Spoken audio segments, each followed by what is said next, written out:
এসো এখন আমরা ষষ্ঠ শ্রেণীর ইতিহাস বইয়ের ষষ্ঠ অধ্যায় অর্থাৎ 6 নম্বর অধ্যায় নিয়ে আলোচনা করব। তোমরা যারা এখনও খাতা কলম নিয়ে হাজির হওনি তাড়াতাড়ি খাতা কলম নিয়ে হাজির হয়ে যাও। প্রশ্ন উত্তরগুলি খাতায় লিখে নাও, পরীক্ষার আগে এগুলি মুখস্থ করে পরীক্ষা দিতে যাবে। আশা করি তোমাদের ফল অনেক ভালো হবে এবং তোমরা অনেক খুশি হয়ে যাবে। বেশি কথা না বাড়িয়ে এসো, তাহলে আজকের আলোচনা শুরু করা যাক।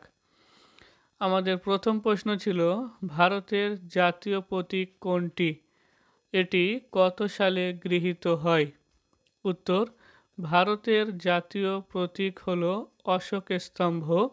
এটি 1950 সালের 26শে জানুয়ারি গৃহীত হয়। পরের প্রশ্ন, অশোক স্তম্ভটি কোথায় পাওয়া গিয়েছিল? উত্তর, অশোক স্তম্ভটি সারনাথে পাওয়া গিয়েছিল। পরের প্রশ্ন হল, সাম্রাজ্য কাকে বলে? উত্তর, অনেকগুলি রাজ্য জুড়ে একটা বড় শাসন এলাকা হয়, সেই বড় শাসন এলাকাকেই সাম্রাজ্য বলে। পরের প্রশ্ন হল, অশোক চক্রের ডান দিকে ও বাঁ দিকে কিসের মূর্তি? উত্তর, অশোক চক্রের ডান দিকে ঘোড়ার মূর্তি ও বাম দিকে ষাঁড়ের মূর্তি। পরের প্রশ্ন হল, সম্রাট কাকে বলা হয়? উত্তর, যে রাজা অনেক জনগণ ও অঞ্চলের শাসক তাকেই সম্রাট বলা হয়। অর্থাৎ সম্রাট হলেন অনেক বড় এলাকার শাসক। পরের প্রশ্ন হলো, সাম্রাজ্ঞী কাকে বলা হয়? উত্তর, মহিলা সম্রাটকে সাম্রাজ্ঞী বলা হয়। পরের প্রশ্ন হলো, ভারতের প্রথম সাম্রাজ্য কোনটি? উত্তর, ভারতের প্রথম সাম্রাজ্য হলো মৌর্য সাম্রাজ্য। পরের প্রশ্ন হলো, আলেকজান্ডার কত সালে ভারতে আসেন? উত্তর, 327 থেকে 326 খ্রিস্টপূর্বাব্দে আলেকজান্ডার ভারতে আসেন।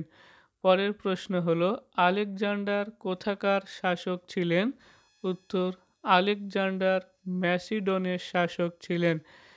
পরের প্রশ্ন, কার সাথে আলেকজান্ডারের যুদ্ধ হয়েছিল? উত্তর, রাজা এল্ডার পোরাস বা অনেকেই পুরু বলে থাকেন, পুরুর সঙ্গে আলেকজান্ডারের যুদ্ধ হয়েছিল। পরের প্রশ্ন হলো, আলেকজান্ডার কোথায় মৃত্যুবরণ করেন? উত্তর, আলেকজান্ডার পশ্চিম এশিয়ার ব্যাবিলনে মৃত্যুবরণ করেন। পরের প্রশ্ন হলো, আলেকজান্ডারের প্রিয় ঘোড়ার নাম কি? উত্তর, আলেকজান্ডারের প্রিয় ঘোড়ার নাম হলো বুকেফেলাস। পরের প্রশ্ন হলো, আলেকজান্ডারের অভিযানের সময় মগধের সিংহাসনে কোন রাজারা ছিলেন? উত্তর, আলেকজান্ডারের অভিযানের সময় মগধের সিংহাসনে নন্দ রাজারা ছিলেন। পরের প্রশ্ন হলো, শেষ নন্দ রাজার নাম কি? উত্তর, শেষ নন্দ রাজার নাম ছিল ধননন্দ। পরের প্রশ্ন হলো, আলেকজান্ডারের সেনাপতির নাম কি? উত্তর, আলেকজান্ডারের সেনাপতির নাম ছিল সেলুকাস নিকেটর। পরের প্রশ্ন হলো, মৌর্যদের রাজধানী কোথায় ছিল? উত্তর, মৌর্যদের রাজধানী ছিল পাটলিপুত্র। পরের প্রশ্ন হলো, অর্থশাস্ত্র কার লেখা? উত্তর, কৌটিল্যের লেখা। পরের প্রশ্ন হলো, চন্দ্রগুপ্ত মৌর্যের পর কে সম্রাট হন? উত্তর, চন্দ্রগুপ্ত মৌর্যের পর তার ছেলে বিন্দুসার সম্রাট হন। পরের প্রশ্ন হলো, বিন্দুসারের ছেলের নাম কি? উত্তর, বিন্দুসারের ছেলের নাম হলো অশোক। পরের প্রশ্ন হলো, অশোকের সময় কোন যুদ্ধ হয়েছিল? উত্তর, অশোকের সময় কলিঙ্গ যুদ্ধ হয়েছিল। পরের প্রশ্ন হলো, দেবনাম প্রিয় উপাধি ধারণ করেন কে? উত্তর, দেবনাম প্রিয় উপাধি ধারণ করেন সম্রাট অশোক। পরের প্রশ্ন হলো, ইন্ডিকা গ্রন্থটি কার লেখা? উত্তর, ইন্ডিকা গ্রন্থটি মেগাস্থিনিসের লেখা।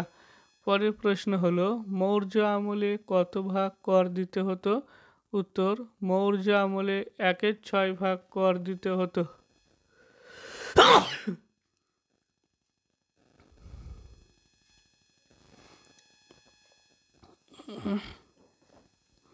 পরের প্রশ্ন, মৌর্য আমলে কত ভাগ কর দিতে হতো?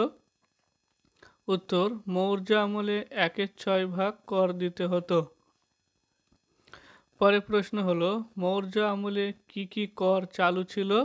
উত্তর, মৌর্য আমলে ভাগ ও বলি কর চালু ছিল।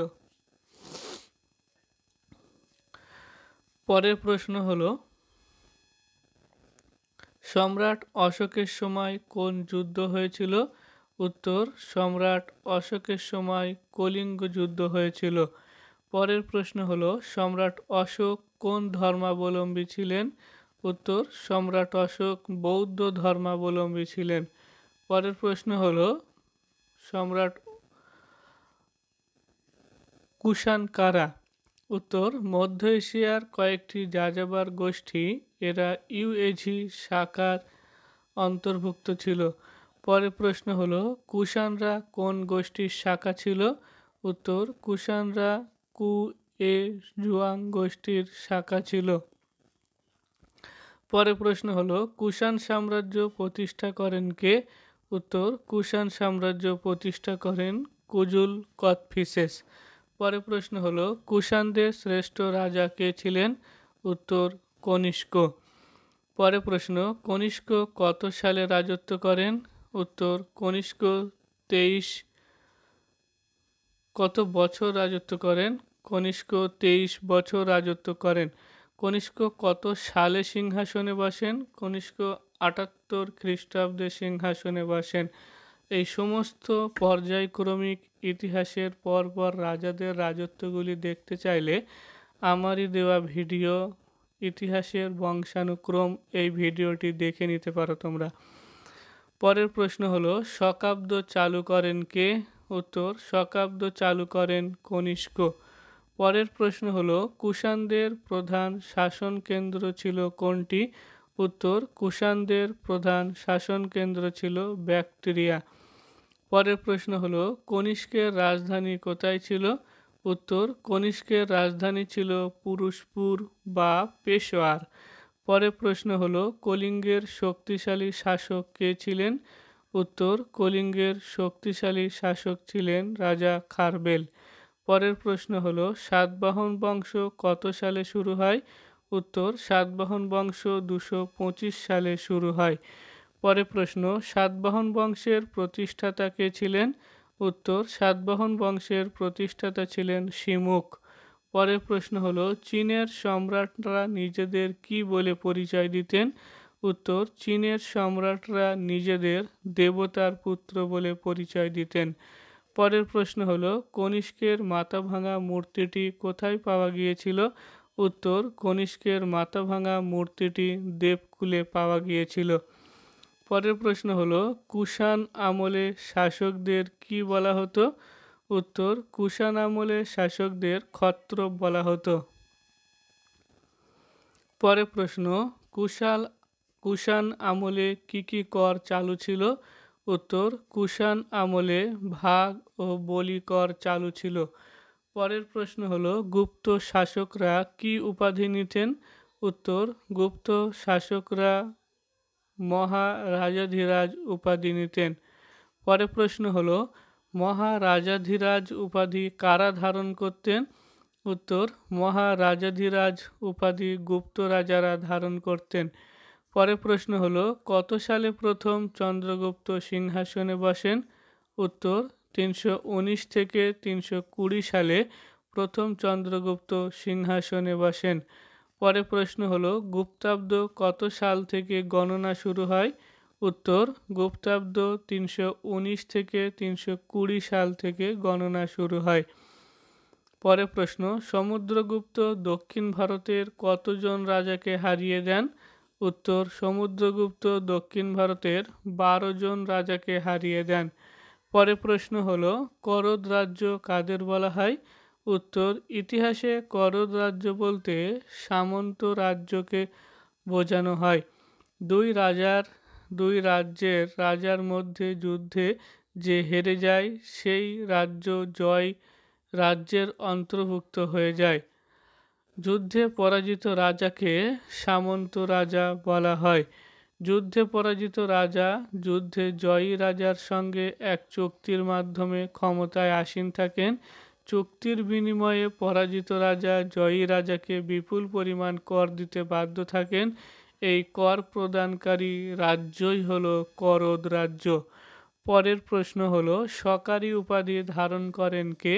উত্তর, সকারি উপাধি ধারণ করেন দ্বিতীয় চন্দ্রগুপ্ত। পরের প্রশ্ন হলো প্রথম রূপোর মুদ্রা চালু করেন কে? উত্তর, প্রথম রূপোর মুদ্রা চালু করেন দ্বিতীয় চন্দ্রগুপ্ত। পরের প্রশ্ন হলো হুনদের আক্রমণ থেকে রক্ষা করেন কোন রাজা? উত্তর, হুনদের আক্রমণ থেকে রাজা স্কন্দগুপ্ত রক্ষা করেন। পরের প্রশ্ন হলো বাকাটক রাজারা কোন উপাধি ধারণ করতেন? উত্তর, বাকাটক রাজারা মহারাজ উপাধি ধারণ করতেন। পরের প্রশ্ন হলো দিল্লির কুতুব মিনারের গায়ে কোন রাজার নাম খোদাই করা আছে?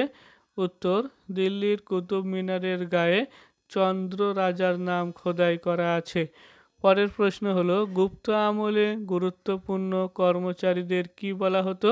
উত্তর, গুপ্ত আমলে গুরুত্বপূর্ণ কর্মচারীদের অমাত্য বা সচিব বলা হতো। পরের প্রশ্ন হলো সেনাপতি কাদের বলা হয়? উত্তর, রাজ্যের শাসকদের সেনাপতি বলা হয়। পরের প্রশ্ন হলো পট্ট বা আহার কাদের বলা হয়? উত্তর, উত্তর প্রদেশের থেকে ছোট জেলা অঞ্চলগুলি গুপ্ত শাসনের বিষয় নামে পরিচিত হতো। বাকাটক শাসনে বিষয় শব্দের বদলে জেলা অঞ্চলগুলিকে বলা হতো পট্ট বা আহার। পরের প্রশ্ন ছিল আঞ্চলিক রাজ্য কাদের বলা হতো? উত্তর, খ্রিস্টীয় ষষ্ঠ শতকের মাঝামাঝি সময় থেকে গুপ্তদের ক্ষমতা ক্রমশ কমতে থাকলো। একসময় গুপ্ত সাম্রাজ্য পুরোটাই ভেঙে গেল আর তার জায়গা নিল ছোট ছোট রাজ্য। এক একটা অঞ্চলকে নিয়ে গড়ে ওঠা রাজ্যকে আঞ্চলিক রাজ্য বলা হতো। পরের প্রশ্ন হলো হর্ষাব্দ গণনা শুরু হয় কত সাল থেকে? উত্তর, হর্ষাব্দ গণনা চালু হয় 606 সাল থেকে। পরের প্রশ্ন হলো রবিকীর্তি কে ছিলেন? উত্তর, দ্বিতীয় পুলকেশীর সভাপতি ছিলেন রবিকীর্তি। পরের প্রশ্ন ছিল সকলোত্তর পথনাথ কাকে বলা হতো? উত্তর, হর্ষবর্ধনকে সকলোত্তর পথনাথ বলা হতো। পরের প্রশ্ন হলো শিলাদিত্য উপাধি ধারণ করেছিলেন কে? উত্তর, শিলাদিত্য উপাধি ধারণ করেছিলেন হর্ষবর্ধন। পরের প্রশ্ন হলো হর্ষচরিত রচনা করেন কে? উত্তর, হর্ষচরিত রচনা করেন বাণভট্ট। পরের প্রশ্ন হলো আইহোল প্রশস্তি কার লেখা? উত্তর, আইহোল প্রশস্তি রবিকীর্তির লেখা। পরের প্রশ্ন হলো সি ইউকি গ্রন্থটি কার লেখা? উত্তর, সি ইউকি গ্রন্থটি সুয়ানজাংয়ের লেখা। আজকের আমাদের ভিডিওটি এই পর্যন্তই ছিল। পঞ্চম অধ্যায়ের প্রশ্ন উত্তরগুলি, ষষ্ঠ অধ্যায়ের প্রশ্ন উত্তরগুলি আমরা এখানেই সমাপ্ত করলাম। তোমরা অবশ্যই প্রশ্ন উত্তরগুলি সুন্দর করে খাতায় লিখে নেবে এবং যদি ভিডিওটি ভালো লাগে অবশ্যই লাইক, কমেন্ট, শেয়ার করে দেবে বন্ধুদের মাঝে। এবং এমন ভিডিওগুলি সবার আগে পেতে চাইলে অবশ্যই চ্যানেলটিকে সাবস্ক্রাইব করে বেল আইকনে অল করে রাখবে যাতে এমন ভিডিও সবার আগে তুমি পেতে পারো।